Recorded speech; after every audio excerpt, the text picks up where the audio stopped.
Fertilisasi.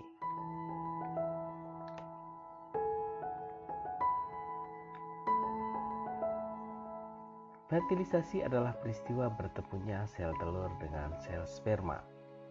Mari kita cermati proses yang terjadi.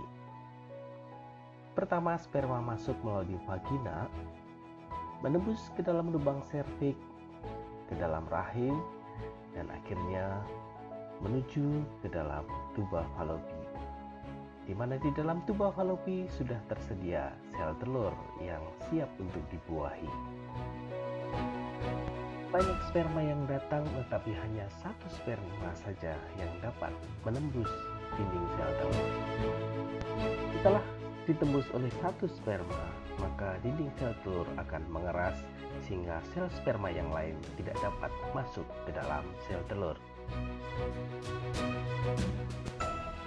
Akhirnya inti sel telur dan inti sel sperma bertemu di sini.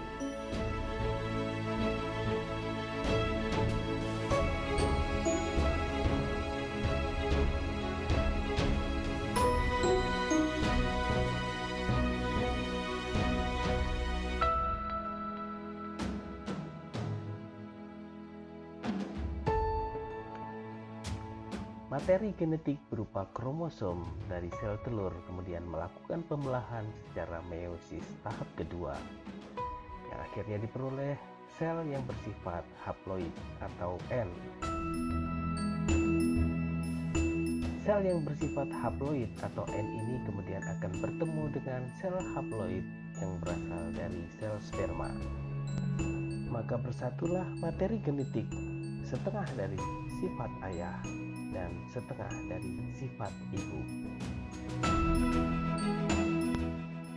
Peleburan sel ini akan membentuk zigot yang kemudian membelah secara mitosis untuk bertumbuh menjadi embrio. Selanjutnya, embrio akan menuju ke dalam rahim dan tertanam di dalam dinding endometrium atau dinding rahim.